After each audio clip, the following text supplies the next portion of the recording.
அனைவருக்கும் வணக்கம். இலங்கை உள்நாட்டு இறைவரி சேவை தரம் 3 திறந்த போட்டி பரீட்சைக்கான விண்ணப்பங்கள் தற்பொழுது வர்த்தமானி ஊடாக கோரப்பட்டுள்ளது. மொத்தமாக 200 வெற்றிடங்களுக்கான விண்ணப்பங்கள் தற்பொழுது கோரப்பட்டிருக்கிறது.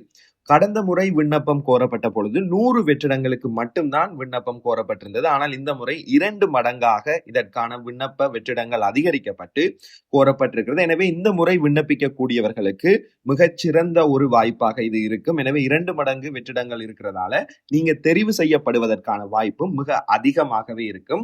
இதற்கான இறுதி திகதியாக 2026ஆம் ஆண்டு 8ஆம் மாதம் 31ஆம் திகதி குறிப்பிடப்பட்டிருக்கு. எனவே மிக குறைவான நாட்கள் தான் இருக்கிறது. மிக விரைவாக உங்களுடைய ஆன்லைன் விண்ணப்பங்களை அனுப்பக்கூடியதாக இருக்கும். இந்த வீடியோவில் நான் 2 பகுதிகளாக பிரிக்கிறேன். முதல் பகுதியில இந்த பரீட்சை தொடர்பான ஒரு அறிமுகத்தை உங்களுக்கு கொடுத்துட்டு அடுத்த பகுதியில எப்படி ஆன்லைன் ஊடாக இந்த விண்ணப்பங்களை அனுப்ப முடியும் என்றது இதே வீடியோவிலேயே நான் உங்களுக்கு செய்து காட்டுவேன். ஒவ்வொரு ஸ்டெப் பை ஸ்டெப்பாக படிமுறையாக இந்த விண்ணப்பத்தை சரியான முறையில் அனுப்புறதுக்கான வழிமுறைகளை நான் இந்த வீடியோல உங்களுக்கு காட்டி தரக்கூடியதாக இருக்கும். அதே போல இந்த பரீட்சை நடைபெறும் மாதமாக 2026ஆம் ஆண்டு அக்டோபர் மாதம் குறிப்பிடப்பட்டிருக்கு.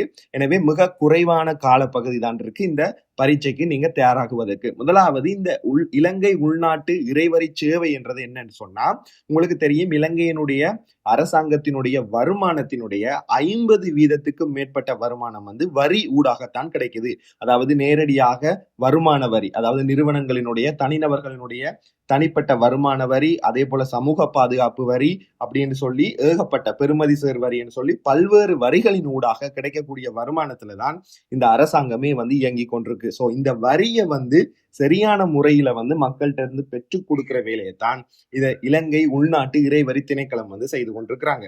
சோ இந்த திணைக்களத்தினுடைய ஒரு எக்ஸிக்யூட்டிவான ஒரு முக்கியமான ஜாப்புக்கு தான் இந்த வேலை வாய்ப்புக்குரிய விண்ணப்பம் கோரப்பட்டிருக்கு. எனவே இந்த திணைக்களத்துல கிடைக்கக்கூடிய வேலை ஒரு மிகச்சிறந்த ஒரு அரச வேலை வாய்ப்பாக இருக்கும் என்றதுல எந்த விதமான சந்தேகமும் கிடையாது. அதே போல இந்த தரம் 3க்கு தெரிவு செய்யப்பட்டு நீங்க அடுத்தடுத்த கட்டங்களுக்கு மேல் நோக்கி போகும்போது இறைவரி திணைக்களத்தினுடைய கமிஷனர், அதாவது ஆணையாளர் வரைக்கும் கூட நீங்க அடுத்த கட்டத்துக்கு போகக்கூடிய வாய்ப்புகள் உங்களுக்கு நீண்ட கால சேவை மற்றும் பரீட்சை ஊடாக போகக்கூடிய வாய்ப்புகள் உங்களுக்கு இதுல கிடைக்கக்கூடியதாக இருக்கும். அடுத்ததாக இதனுடைய விண்ணப்ப தகமைகள் தொடர்பாக கட்டாயம் நாங்க பார்க்க வேணும்.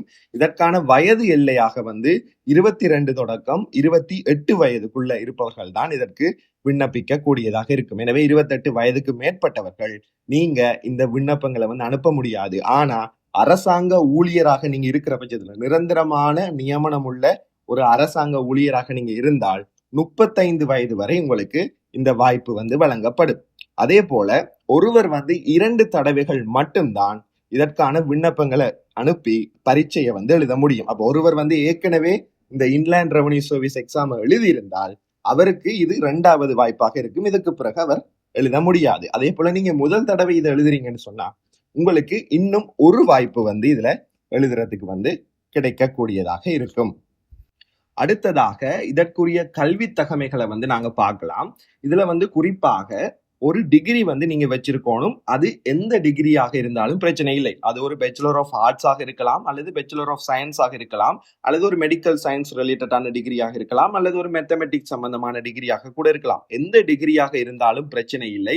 ஆனால் உங்களுக்கு கிளாஸ் இருக்கணும். நீங்க ஃபர்ஸ்ட் கிளாஸ்ல பாஸ் பண்ணிருக்கணும், அல்லது செகண்ட் கிளாஸ் அப்பர் அல்லது செகண்ட் கிளாஸ் லோவர் என்று சொல்லி இந்த 3ல ஏதாவது ஒரு கிளாஸ்ல நீங்க பாஸ் பண்ணியிருந்தால் மட்டும்தான் நீங்க இதற்கு விண்ணப்பிக்க கூடியதாக இருக்கும். ஒருவேளை உங்கள்கிட்ட அப்படி இல்லாம நீங்க ஒரு உயர் நீதிமன்ற சட்டத்தரணியாக இருந்தாலும் விண்ணப்பிக்கலாம், அல்லது நீங்க ஒரு பட்டய கணக்காளர், அதாவது சார்ட்டர்ட் அக்கௌண்டன்டாக இருந்தாலும் நீங்க இதற்கு விண்ணப்பிக்க கூடியதாக இருக்கும். அப்ப எனவே டிகிரி வச்சிருக்கிறார்கள், நீங்க கிளாஸோட டிகிரி வச்சிருந்தா விண்ணப்பிக்கலாம், அல்லது நீங்க உயர் நீதிமன்ற சட்டத்தரணியாக இருக்கணும், அல்லது நீங்க பட்டய கணக்காளராக இருக்கணும். இந்த 3ல ஏதாவது ஒரு தகமை இருக்கிறார்கள் தாராளமாக நீங்க விண்ணப்பிச்சு கொள்ளலாம். அதே போல டிகிரி வச்சிருக்கிறார்கள், உங்களுடைய டிகிரி யூஜிசி ரெகக்னைஸ்டாக இருக்க வேணும்.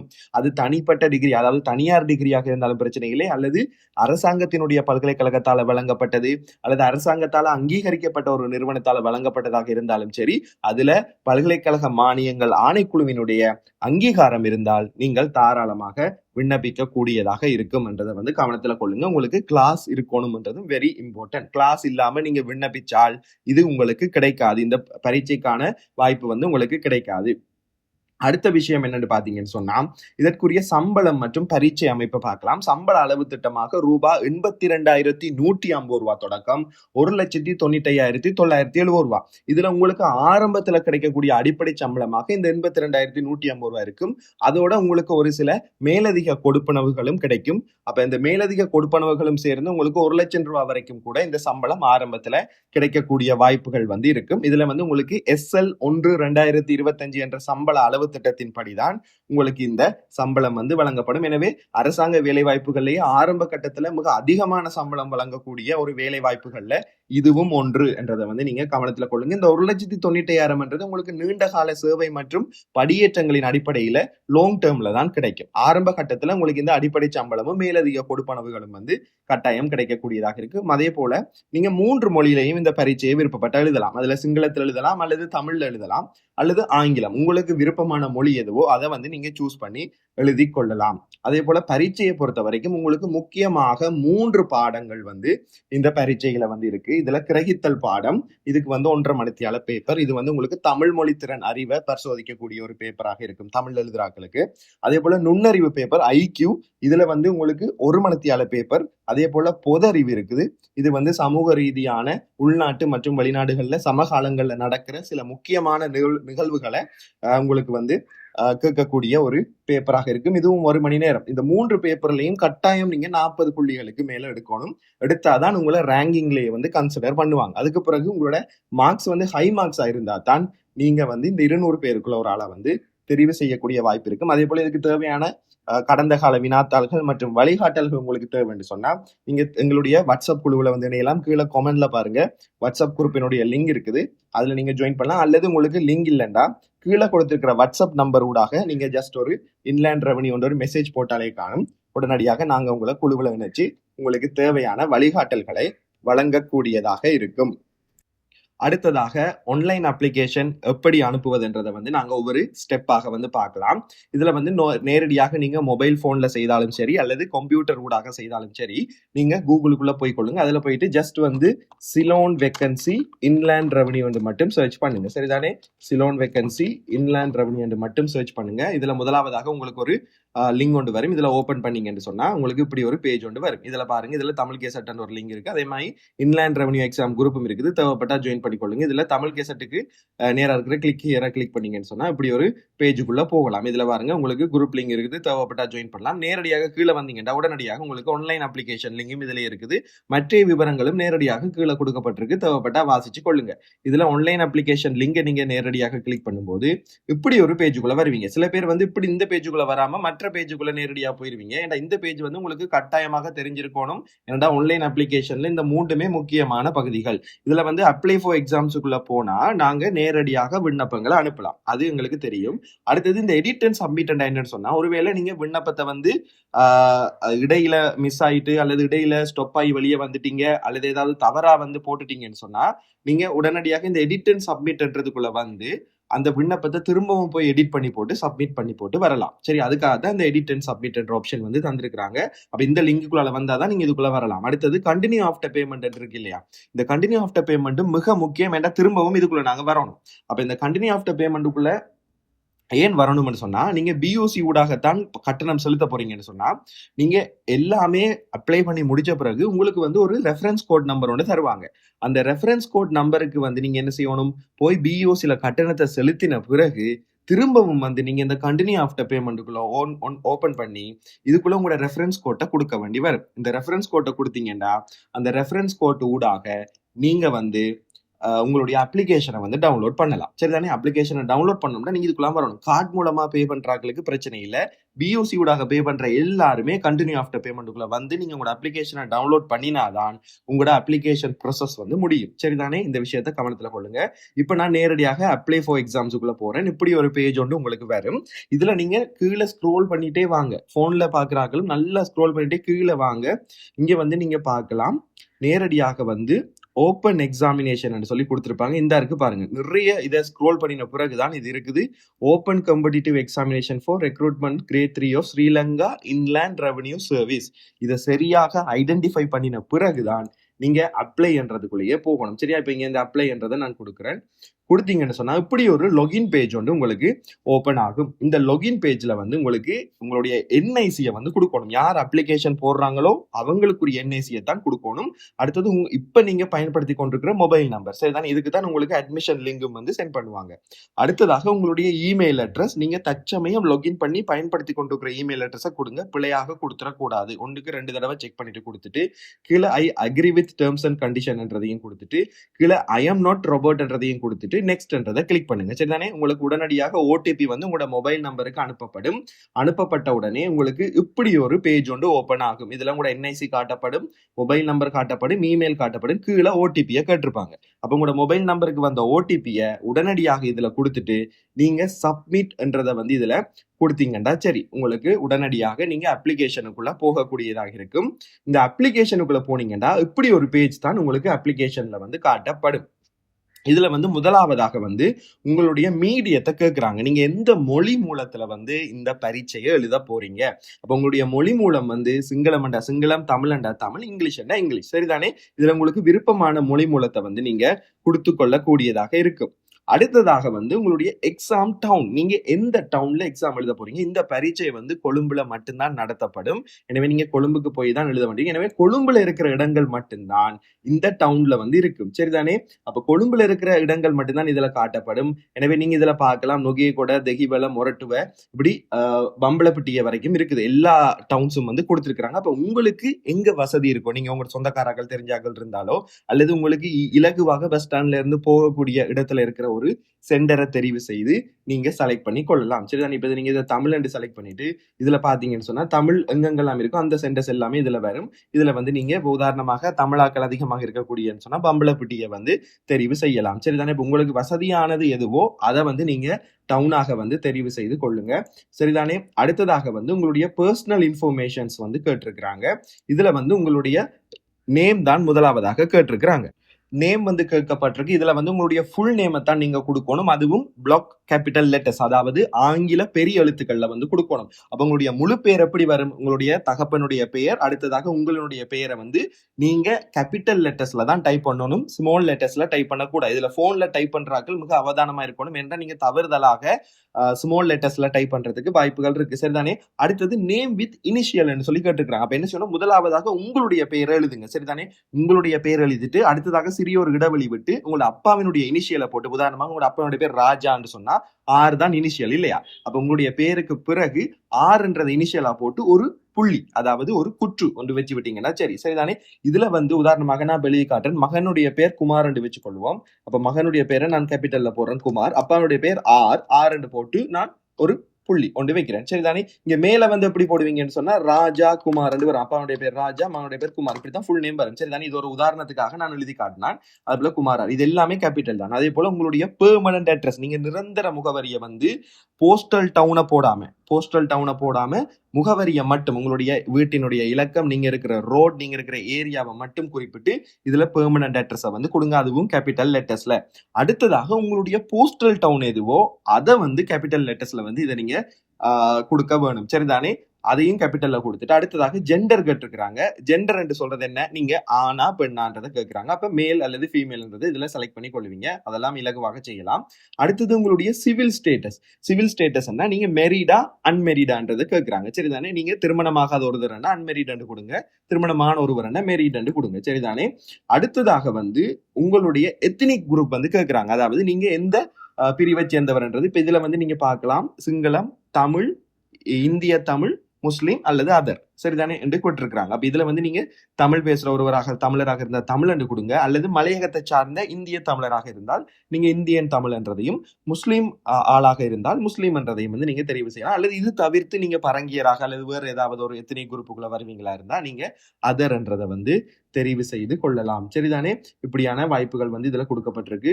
அடுத்ததாக டேட் ஆஃப் பர்த் வந்து கேட்டுக்கிறாங்க. நேரடியாக இதுல நீங்க கிளிக் பண்ணி உங்களுடைய ஆண்டு, மாதம், திகதியை வந்து நீங்க கொடுத்து கொள்ள வேணும். சரிதானே?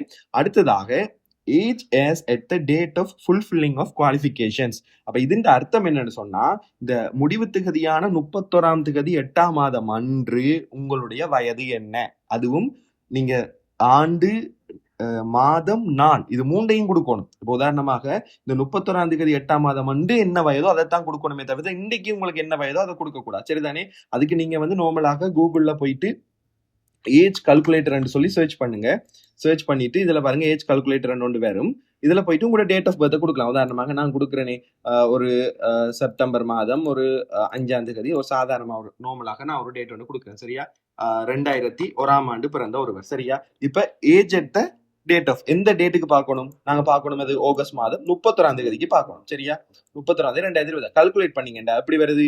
24 வயது 11 மாதம் 26 நாள்னு சொல்லி வருது. இது அப்படியே நீங்க கொடுக்கணும். சரிதானே? இதுல நீங்க தனியா 24 வயது மட்டும் கொடுத்துடக்கூடாது. அப்ப இதுக்குள்ள வந்து என்ன செய்யணும்? இதுக்குள்ள வந்து நீங்க அப்படியே இதை பேஸ்ட் பண்ணி விடலாம் அல்லது நீங்க டைப் பண்ணி கொடுக்கலாம். சரிதானே? அடுத்ததாக உங்களுடைய டெலிபோன் நம்பர் கேட்டிருக்கிறாங்க. நீங்க பயன்படுத்தி கொண்டிருக்கிற டெலிபோன் நம்பர் ஒன்று இதுல வந்து கொடுத்து கொள்ளுங்க. சரிதானே?